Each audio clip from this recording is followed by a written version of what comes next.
Well, welcome to the show, Shannon. How are you doing today? Pretty good, Daniel. I was just telling you that I'm in Colorado and it unexpectedly snowed this morning. And that's always fun and beautiful to look outside when it's That's snowing and you didn't awesome. expect it. I'm kind of jealous because, like I said before we hit record here, I'm from New York and I live in Atlanta now. So we get maybe one snowfall a year, and it's usually just like 1 or 2 inches, and everybody freaks out and shuts the city down and stuff like that. But I'm always searching for more snow, so I'm a little jealous. Well, we got it here. Is that typical for October? I mean, November. We're in November already. Jeez. Yeah, gosh. Well, it's not our first snow. We've definitely had a Okay. few, but Wow. yeah. That's awesome. All right. Well, I'm excited to chat with you and just learn a little bit more about, the connection between clinical support and preventing burnout. And I think that this is a important conversation to have. It's always important when we're talking about, mental health for the people who are providing mental health services, which is it's so important. Like, we have to be fresh so we can be fresh for others and the people that we serve. So I'm excited about this topic. But before we get into that, why don't you tell us just a little bit about who you are and how you got started doing what you're doing and what it is that you do to serve therapists? Sure. So I'm a licensed professional counselor in Colorado, proof clinical supervisor also.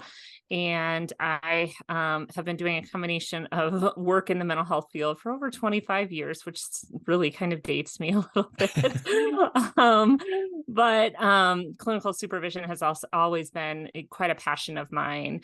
I think just because I love the learning experience, I love the growth and development experience. That's what we're trying to get our clients to do as therapists, is continually grow and learn and develop. And I feel like that's just as important for us as therapists to do. So I really love clinical supervision. I've had a lot of training in it, a lot of experience in it. I've had really good clinical supervisors. I've had really bad clinical supervisors. I mean, I think, a lot of therapists, as you get going in your career, you have a similar experience. And I've also had my own burnout experience. And I think that unfortunately is also fairly typical of therapists in our field. Mm, And so just making the connection for me between kind of, and I know we'll get to this later, between, the clinical support that we're getting to do our jobs and how important that is to help prevent burnout is really kind of why I continue to love clinical supervision and consultation in all forms, and really yeah. what led me to launch Firelight Supervision this year. Awesome. Well, tell me just a little bit more about Firelight Supervision. What services you offer, and yeah, just tell us more about it. So, Firelight Supervision offers virtual clinical supervision and clinical consultation. So, obviously, when you're providing supervision, that's more geared towards people who are therapists who are provisionally licensed and working on getting their hours towards licensure. But a lot of people have the idea that once you get licensed, like you're done with clinical supervision at that point. And I Mm, really think that is a fallacy. I think that is one of the biggest challenges in our field, that you don't stop learning and growing and developing and needing that clinical yeah. support once you get licensed. So we also provide clinical consultation, which is the official term for supervision once you're licensed, because you're really Yeah. getting more consult, Yeah. rather than, direct supervision. And so we offer that, nationally, I guess even internationally, if that would happen.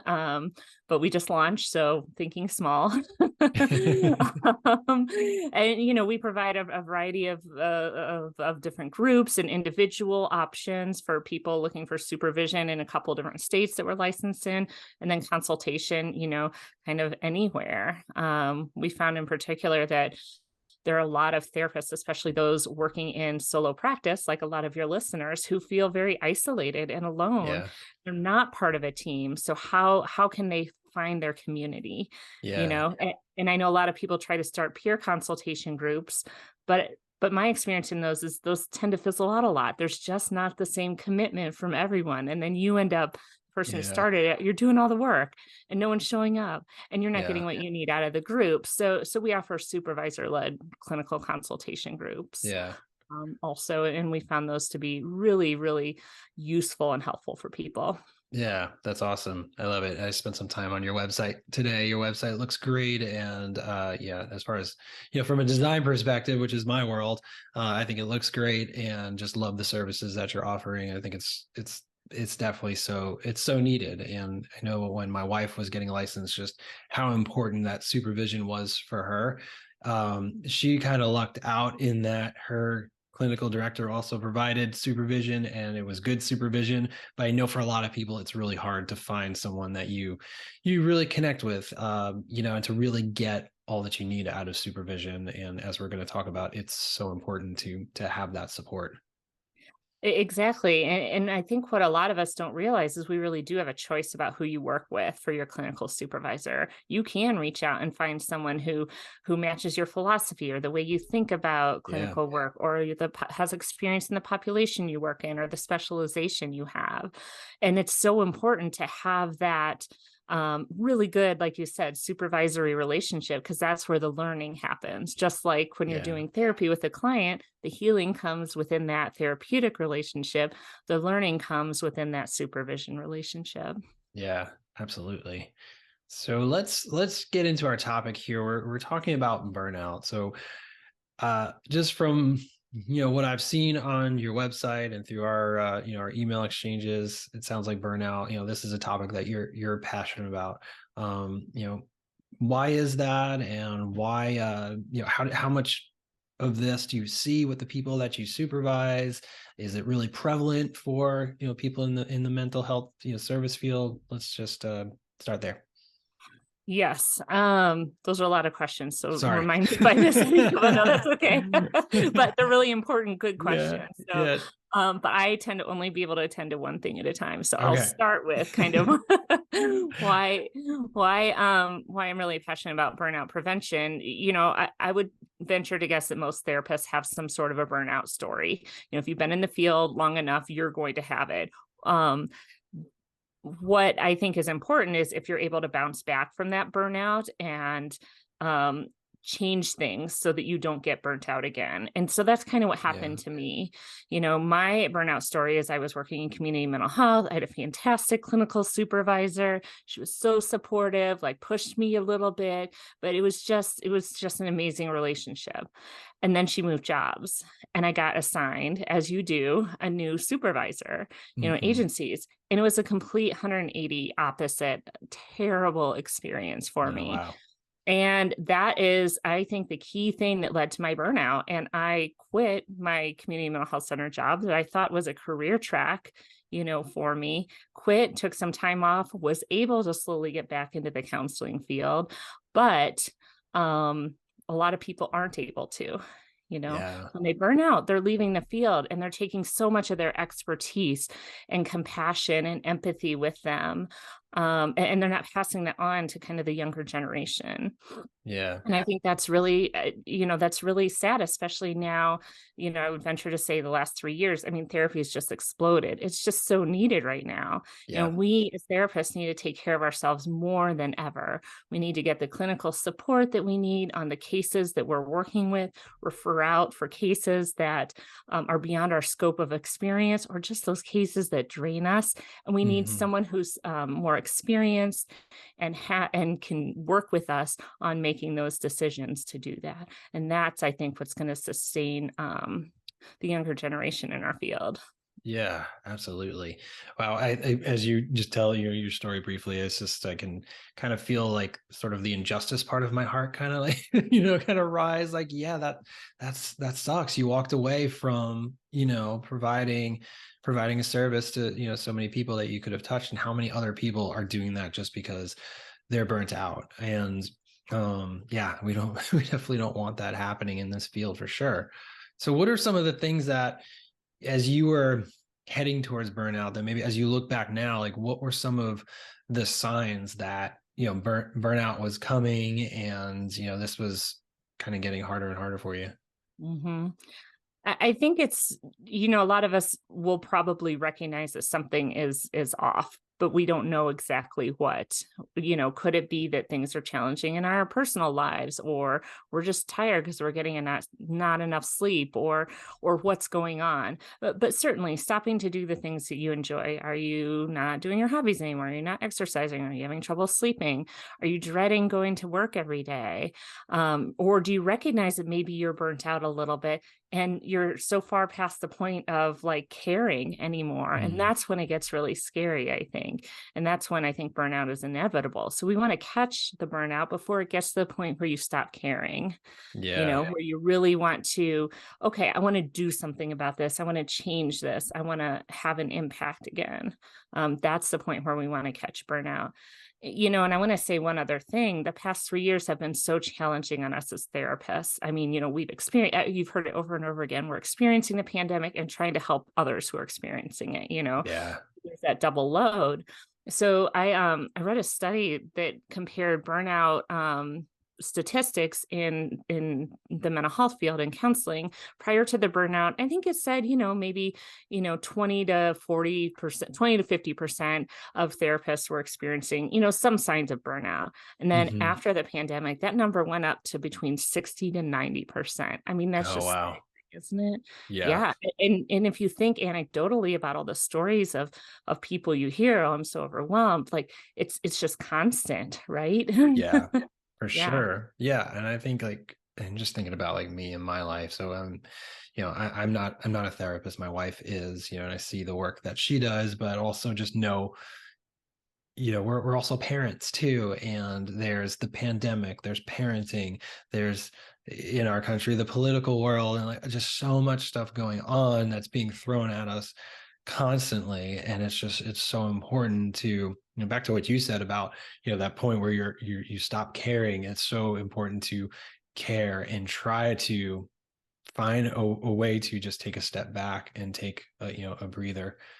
And I think that that's really for me. And just in those times where I felt burnt out, that's been the most important thing. Is I need to stop, and I need to say, like, I know I'm going to miss out on work, but I need some time off, or I need time to, yes, work on my business, but not do like the same stuff I've always been doing. Like, I need time to dream about my business. I need time to like just plan out like the next 6 months and just, think about projects and stuff instead of being so in the weeds. I know that that's been kind of helpful for me. Hmm. Yeah, for sure. And then taking that time off, if you get that stuff that you were talking about, that creativity, that time to yourself, that time with your family, and then you're able to jump back into work and you're enjoying it again, then that's great. That is definitely a good burnout strategy, prevention Yeah. strategy. Um, but when it gets to the point where you're coming back after a break, regardless of how long the break is, and you're like, nope, still can't do this, then Yeah. that's just so heartbreaking. I hate to Yeah. see that. Yeah. So what are some things that people can do to to really dial in? I guess I don't know if there's just habits or certain things that you recommend people should be doing in order to either prevent or pull themselves out of burnout. Hmm. I think really looking at burnout prevention as both a short-term and a long-term strategy, and something that requires your investment and your focus, even if you're not burnt out yet. That is what's going to help, I Mm. think, your longevity in the field as a therapist. So there's a lot of shorter-term strategies, like you said. You take a day off here and there. You maybe scale back your caseload for a little bit. You try to get more sleep. You invest again in your hobbies. You spend meaningful time with connections, friends, family, stuff like that. Those are all really good short-term things to do on a daily basis, even. And there's some long-term strategies. I, of course, always encourage people to do their own work with their own therapist. If you're running a business, I encourage people to get business consultation. I think that's where you come in. And I love the services that you provide, Daniel. And then getting the clinical support that they need also, again, on a long-term basis, not just one session with a supervisor that you don't know, but, ongoing. Maybe you're meeting with a group and you're developing those trusting relationships where you feel like you can be open and vulnerable about really how Yeah. hard this field is or how tough this case is that you got. Yeah. And you're only going to do that through the relationships that you have with other people, through the group, or if you're doing kind of individual work. So I think those are some really good longer term strategies, for burnout prevention. I just think burnout prevention is something, it's not, you can't do a quick fix with it. It takes a lot of effort and it takes a lot of Yeah. involvement, and everyone has different strategies that are going to work for them. Yeah. I love what you said about like making sure that it's something that you keep at the forefront of what you do, even if you're not feeling burnt out, because you could find yourself in a place where it's too late. You're already heading towards burnout. So I love that, making that a priority in your life, in your business, to have those relationships that you can lean on. I think that's super important. I know for me and for business coaching or any therapy that I've done, it's so helpful when the times do get hard, or you've got a specific situation, or maybe a few specific situations. There's almost this sort of weight that gets taken off your shoulders a little bit, knowing that, okay, I have someone I'm going to take this to. I have someone who I'm going to talk to about this, and they're going to kind of help me pull out of this. And I think that is just, for me, that's been so helpful. And it just you can kind of breathe a little bit easier, like knowing I don't have to carry this all by myself. So I totally agree, like find that support that you need. hmm Yeah, I think it's that's the power of community, that's the power of team, that's the power of the relationships that you have with people that you trust. And as you know, trust doesn't happen right away. You need to develop it. You need to nurture it and work on it, Yeah. whether it's within a group or a team or with an individual, Yeah. mentor, consultant, supervisor, whatever it is. I see so many therapists opening their private practice now, and I think that's great. There's such a need in the community, but I also hear people saying, oh, this isn't what I expected it would be. I feel very alone. I'm working on my Yeah. own. I'm feeling very isolated. And it's true, you're working by yourself. You're a business owner. That's pretty cool, right? You can set your Yeah. own schedule. You can see determine who you want to work with. So you have a lot of flexibility, but you don't have that same community and sense of belongingness. So I think that's really important to find especially if you're a solo practitioner. How do you find that? And it is an investment. It's an investment of time for sure. It could be an investment of money, but it's not that big of an investment if you think about it for the long term. Yeah, and especially like going back to your story, like you walked away from your career a little bit. That was very costly, and you think about what happened, and how that could have been prevented. hmm Yeah, for sure. I lost income for several months. Not cool, right? Not trying to rag on you or anything, but it's just like that stinks, and you obviously don't want that to happen. Mhm. But yeah, like I speak to a lot of solo practitioners, and I can we're mostly focused on the online marketing piece and that sort of thing, but you can just tell when somebody's been kind of at it alone, and they're just they're very singular focused on certain things. Like maybe it could be, oh, there's no traffic coming to my website, but I don't know what to do. Whereas when I speak to other folks who are maybe in a group practice, and they, you can tell they're consulting with their peers, and so they are just they have more ideas that kind of come to the table, like because, oh, we tried doing blogging, and I had my team do this thing, and that helped with the traffic, but what else can we do to improve things? So I think all that to say, like, yes, like community is huge, because you can get so much input on your situation, whether that is to support you with your your emotions, or support you with your business, support you with challenges in your life. Like community is just, it's so huge. It is so huge. And I'm glad you talked about that kind of emotional support, because I think that's key. Looking back on my own career, and, a lot of therapists I've talked with also, that sometimes is the make or break about like whether they like coming into work every day. Are they Yeah. getting the emotional support they need? Whether it's, coming into work for themselves, or coming into work at an agency or a group practice, or, a hospital or something. Do they have connections with those people around them that they're seeing on a daily basis? And if they're not seeing anyone on a daily basis, how are they creating those connections?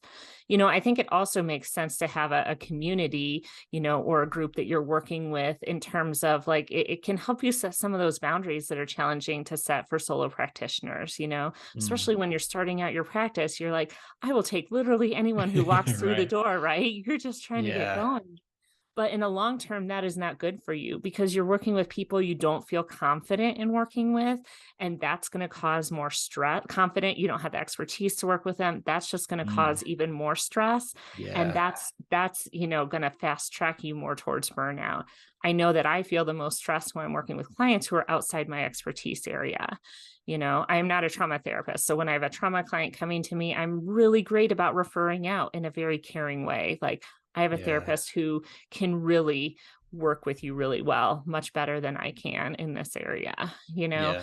And having some support, whether it's a supervisor or a group or people around you, gives you a little bit more permission to say, yeah, I need to refer out, and I have a trusted person that I can refer you to. Yeah, that's really good advice. I love that because there's I know for myself, for projects that we've taken on, also seen in my wife's practice, maybe some clients that she's taken on, or maybe in her work has turned out they need a little something more than her expertise can provide. And just the mental um tax that that takes as you're thinking about that client and what to do with them when you're supposed to be playing with your kids, that's what happens for me. Like when anxiety comes, it creeps into all these other aspects of life, and you don't always think about that. Like when you make that decision, it's usually, I want to get the extra project, or I want to, I want to meet this quota for the month and that sort of thing. And then you don't realize, like, oh wow, like I'm spending so much mental energy on this, and this is not improving my quality of life. Yeah, exactly. And just feel how different, or think how different you would feel if it wasn't just your decision 100%.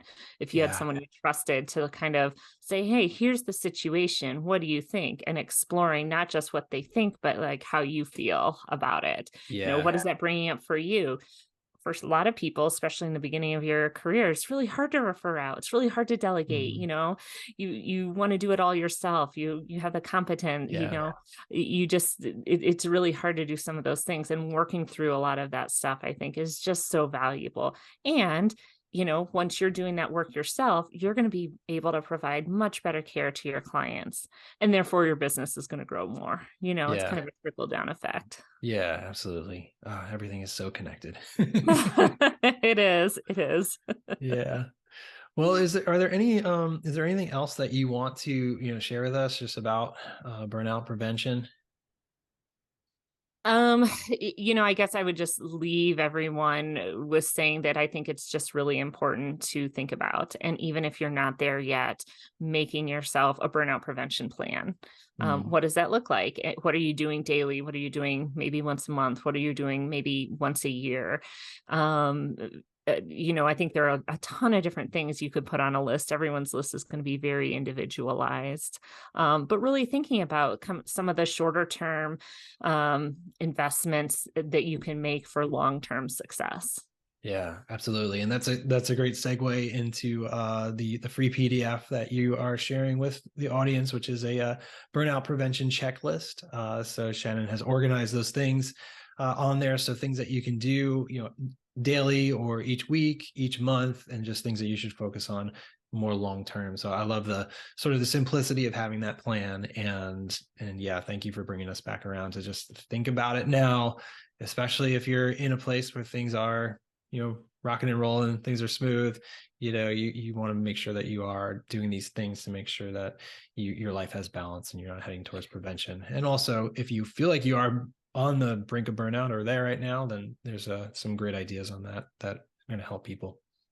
Yeah, absolutely. And if you are looking for your community, if you're looking for a clinical consultation group, check us out. We have some really cool group offerings out there. We have some that are specific to the population you work with, like an older adult consultation group. We have some that are or addictions, or working with kids, or working with adults in general. And then we have some that are modality focused, like we have a psychodynamic consultation group, one that works with therapists who approach their work from a mind-body connection. We have a consultation group that is specific to therapists who are highly sensitive people, HSPs. I don't know if you hear a lot about that, but that's a thing. A lot of That's therapists have me. it, right? Yeah, I'm there. I'm pretty sure I'm one of them. Yeah. Maybe that's why we're connecting well. Um, so yeah, like you can find your community. You do have a choice in who you work with, and Yeah. seek it out. Yeah, awesome. Well, thank you, Shannon, for your advice and your expertise, and thank you for what you're doing. I love the how you have so many different groups, and there's groups that anyone can kind of find that support that they need. So definitely check out it's firelightsupervision.com, and we'll have that linked up in the show notes, as well as the free PDF for burnout prevention. So check that out for the show notes at privatepracticeelevation.com. Thanks, Shannon. Appreciate it. Thanks so much, Danielle. It was a pleasure.